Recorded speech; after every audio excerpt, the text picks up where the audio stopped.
Safe അല്ല എന്നല്ല, safe ആണ്. നമ്മുടെ ഇപ്പൊ നാട്ടിലാണെങ്കിലും അങ്ങനെ തന്നെയാണല്ലോ. പൈസ പോയി കയ്യിൽ നിന്ന് 2,70,000 രൂപയോളം കയ്യിൽ നിന്ന് പോയി. അത് കിട്ടിയില്ല, കംപ്ലൈൻറ്റ് കൊടുത്തു എന്നാണ് പറയുന്നത്. അപ്പോൾ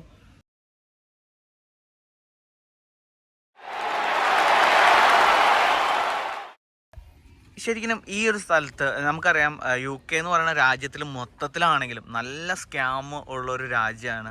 എസ്പെഷ്യലി എനിക്ക് തോന്നുന്നു ഇന്നർ ലണ്ടനിലാണ് ഏറ്റവും കൂടുതൽ നടക്കണം. അപ്പം ഇവിടെ ഒരു സ്റ്റുഡൻറ്റ് അല്ലെങ്കിൽ ഹസ്ബൻഡ് ആൻഡ് വൈഫിക്കും വരുമ്പോൾ ഈ അക്കോമഡേഷൻ എടുക്കുമ്പോൾ എന്തൊക്കെ കാര്യങ്ങളാണ് അവർ സൂക്ഷിക്കേണ്ടത്? അക്കോമഡേഷൻ ഒന്ന് ജെന്യുവൻ ആയിട്ടുള്ള ആൾക്കാരാണോ എന്നുള്ളത് ആദ്യം അറിയണം. പിന്നെ ഇപ്പം നാട്ടിൽ നിന്ന് വരുമ്പോൾ അവരുടെ ത്രൂ അറിയുന്ന ആൾക്കാരായിരിക്കും കോൺടാക്റ്റ് കൊടുക്കേണ്ടത്. ഇവിടെ വരുമ്പോൾ ഇവിടെ വന്നിട്ട് അക്കോമഡേഷൻ നോക്കുമ്പോൾ ഈ ടെലിഗ്രാം, വാട്സാപ്പിലൊക്കെ ടെലിഗ്രാമിൽ കുറേ ഉണ്ട്.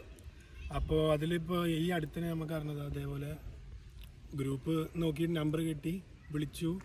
പേയ്മെൻറ്റ് ഫസ്റ്റ് അവരെല്ലാവരും ഇവിടെ അങ്ങനെയാണല്ലോ, പേയ്മെൻറ്റ് ആദ്യം ചോദിക്കും, മറ്റേ ഡെപ്പോസിറ്റും റെൻറ്റും. അവരത് അയച്ചു കൊടുത്തു.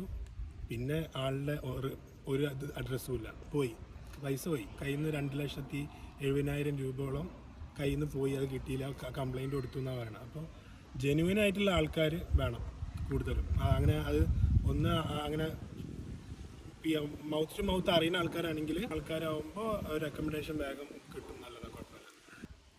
ശരിക്കും ഇവിടെ ഒരു സ്റ്റുഡൻറ്റ് അല്ലെങ്കിൽ ബാച്ചിലറായിട്ട് നിൽക്കണവർക്ക് അക്കോമഡേഷനൊക്കെ എങ്ങനെയാണ് ഒരു റേറ്റും കാര്യങ്ങളും വന്നത്? ഇപ്പൊ നമ്മൾ ലണ്ടനിൽ നിൽക്കണോണ്ട് തന്നെ നമുക്ക് ഭയങ്കര റേറ്റ് അക്കോമഡേഷൻ. വിത്ത് കിഡാകുമ്പോൾ പറയും വേണ്ട. നമ്മൾ ഏൺ ചെയ്യണതിൻ്റെ പകുതിയിൽ കൂടുതൽ നമ്മൾ റെൻ്റായിട്ടിരിക്കും പോകുന്നുണ്ടാവും. പിന്നെ 2 പേര് വർക്കിന് പോകുമ്പോൾ കുഴപ്പമുണ്ടാവില്ല. പിന്നെ നമ്മൾ നാട്ടിൽ നിന്ന് വരുമ്പോൾ തന്നെ നമുക്ക് ഏജൻസി ഹെൽപ്പ് ചെയ്തിട്ടുണ്ടായിരുന്നു. അങ്ങനെ ആയതുകൊണ്ട് നമുക്ക് ഒരു സേഫ് ആയിട്ടുള്ള ഒരു അക്കോമഡേഷനാണ് കിട്ടിയത്. കുഴപ്പമുണ്ടായിരുന്നു. എന്നാലും എത്രയായിരുന്നു അതിൻ്റെ ഒരു റേറ്റും കാര്യങ്ങളും എങ്ങനെയായിരുന്നു? ഒരു ഫാമിലിക്ക് എത്രയാണ്, ഒരു ബാച്ചിലറിന് എത്രയാണ്? ഇപ്പോൾ നമ്മൾക്ക് പെർ മന്ത് £1,000 ആണ്. 1,000 എന്ന് പറയുന്ന നാട്ടിൽ 1,00,000 ചില്ലറ എന്തെങ്കിലും കാണും. ബാച്ചിലർ ആകുമ്പോൾ എന്താ പറയുക 400, 300, 350 അങ്ങനെ. ഇപ്പോൾ ബോക്സ് റൂമൊക്കെ നോക്കുന്നുണ്ടെങ്കിൽ 500, 450 അങ്ങനെ. അത് അവരുടെ ഓരോ ആൾക്കാരുടെ ചോയ്സ് പോലെ ഉണ്ടാവും. ഓക്കെ. ശരിക്കും ഞാൻ എല്ലായിടത്തും പോകുമ്പോൾ ഓരോരുത്തരോട് ചോദിക്കാറുണ്ട്, ബ്രോ എന്നാന്ന് വെച്ചാൽ ഇപ്പോൾ ഈസ്റ്റ് ഹാം എന്ന് പറഞ്ഞാൽ പരന്ന് കിടക്കുന്ന സ്ഥലമാണ്. അപ്പോൾ ഈ ഒരു ഏരിയയിൽ ഏറ്റവും നല്ല അക്കോമഡേഷൻ എടുക്കാൻ പറ്റിയ ഒരു പോസ്റ്റ് കോഡ് അല്ലെങ്കിൽ ഇന്ന ഏരിയയിൽ കുറച്ച് ക്രൈം കുറവാണ് അങ്ങനെയൊക്കെ പേഴ്സണലി ഫീൽ ചെയ്തേക്കുന്ന ഒരു സ്ഥലം ഏതാണ്? നമുക്ക് ഈസ്റ്റ് ഹാം പറഞ്ഞ സ്റ്റേഷൻ്റെ ബാക്കിലൊക്കെ നല്ല അക്കോമഡേഷൻസ് ഒക്കെ കിട്ടും. പിന്നെ ഞങ്ങളിപ്പോൾ ആ ഭാഗം എടുക്കാൻ കാരണം എന്തുകൊണ്ടെന്ന് വെച്ചാൽ ഈസി ആക്സസ് ആണ് എല്ലാ ഭാഗത്തേക്കും. മീൻസ് നടന്നു പോയാൽ മതി. മറ്റേത് ബസ് പിടിക്കുക അതാക്കുക, അപ്പോൾ എക്സ്പെൻസ് കൂടുതലാണ്. ഇതാകുമ്പോൾ നമുക്ക് ഈസ്റ്റ് ഹാമിൻ്റെ സ്റ്റേഷൻ ബാക്ക് ആകുമ്പോൾ ഏകദേശം ബാഗ് എത്തും, എല്ലാ സ്ഥലത്തേക്കും ആക്സസ്. അതായിരിക്കും നല്ലൊരു ഓപ്ഷൻ ഈസ്റ്റ് ഹാമിൽ. നമ്മളിപ്പോൾ UK വന്നു. ഇപ്പോൾ UK വന്നിട്ട് നിങ്ങൾ വന്നിട്ട് ഇപ്പോൾ ഏകദേശം 1 ഇയർ ആവുകയാണ്. ഓക്കെ. ഈ 1 ഇയർ കൊണ്ട് UK ഏറ്റവും ഇഷ്ടപ്പെട്ട ഒരു ക്വാളിറ്റി എന്താണ്? നമുക്ക് നമ്മുടെ നാട്ടിലോട്ട് എടുത്തുകൊണ്ട് പോകാൻ പറ്റിയ അല്ലെങ്കിൽ നമ്മുടെ നാട്ടിൽ ഇത് വന്നാൽ നല്ലതെന്ന് ഫീൽ ചെയ്ത ഒരു UKയുടെ ഒരു ക്വാളിറ്റി എന്താണ്?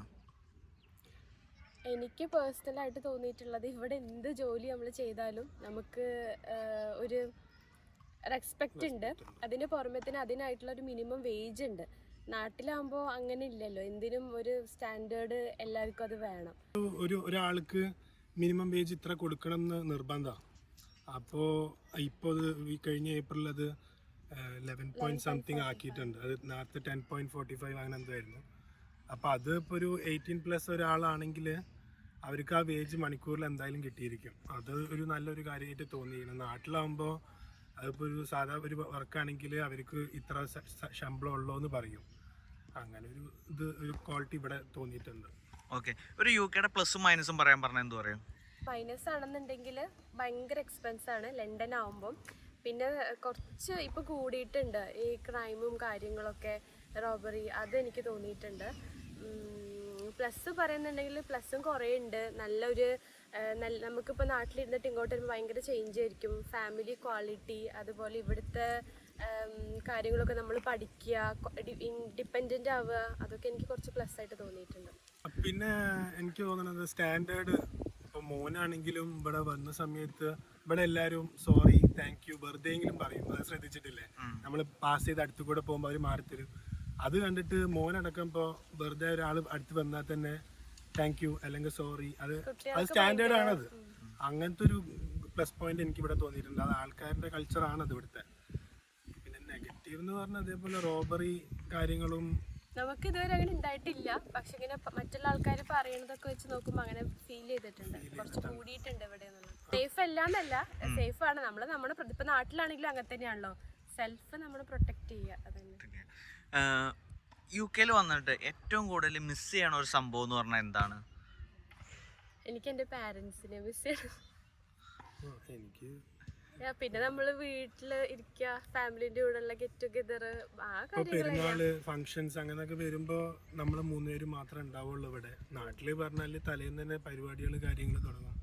പിന്നെ മെയിനായിട്ട് ഫുഡ് നാട്ടിലത്തെ ഇവിടെ എപ്പോഴെങ്കിലൊക്കെ ഉണ്ടാക്കുള്ളൂ. നാട്ടിലത്തെ ഫുഡ് പറഞ്ഞിട്ട് പിന്നെ നമ്മളിങ്ങനെ കാര്യമായിട്ട് ഉണ്ടാക്കുമ്പോൾ എപ്പോഴെങ്കിലും ഉണ്ടാക്കും.